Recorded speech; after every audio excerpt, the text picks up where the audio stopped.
Okay, this is how it looks like. From this point now, you want to build a bridge across like this. This one is the existing one, just about 2 meters.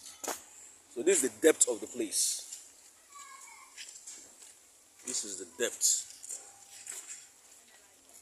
And the bridge, what they are.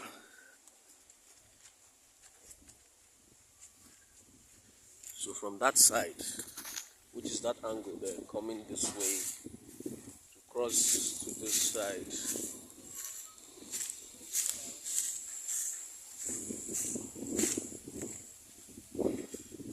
is how the place is looking.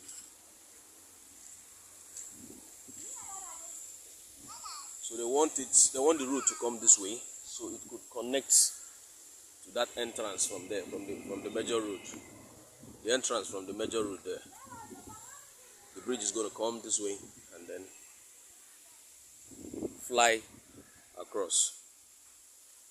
Thank you.